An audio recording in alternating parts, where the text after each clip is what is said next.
show. Now here with reaction to the president is Congressman James Lankford, Republican from Oklahoma. Do you think that that is fear-mongering or reality to talk about another financial crisis? I think every person listening to that will see that as fear-mongering. The impression that he's trying to give is he is the sole person standing between the Republicans and financial collapse of the worldwide economy, and he's holding everybody back. And I think our response is supposed to be, aren't you glad that I'm president here, or else these Republicans would drive us right into the ditch, when the reality is this has been happening on his watch, and we're trying to pull us out.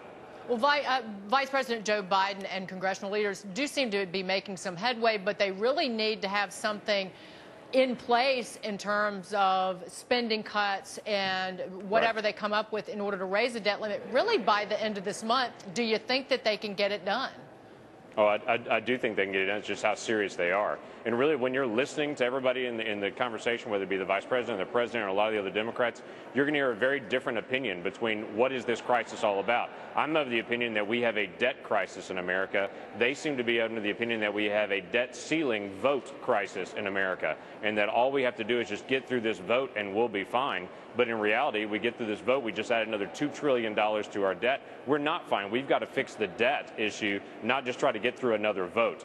So all this gloom and doom, all this talk about financial collapse is all based around, let's just get through this vote and we'll be fine. And we're saying, not just get through the vote, solve the problem. That's what we need to do. If they don't raise the debt limit as on schedule by the August deadline date, that everything would be fine? Are you comfortable with not doing it then? Even Timothy Geithner would not say August the 3rd, the whole world collapsed on that. No one can really say that. We've got income coming into the Treasury. We've got expenses going out. August the 2nd is their new target. They had another target before that. They had another target before that. We understand that they are crying wolf on us, but we also understand at some point the wolf actually does come. I have no desire to try to get as close as we can to the cliff, but I also don't want to just vote on something and just extend the problem. We've extended the debt ceiling 70 times. It doesn't help us just to extend it again. Solve the problem. That's what we need to do. Negotiators are tackling the toughest pieces of this right now, talking about taxes and spending caps. Right. Would you be comfortable getting behind tax changes if that did mean repealing tax breaks for companies, some companies, and even some tax breaks for individuals?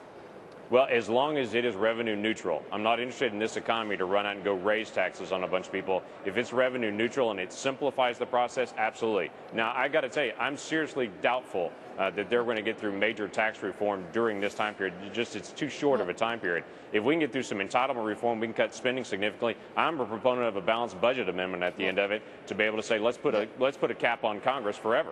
This senator from your state, Tom Coburn, has an amendment that would repeal the tax subsidy for ethanol being blended into gasoline. Are you in favor of repealing that?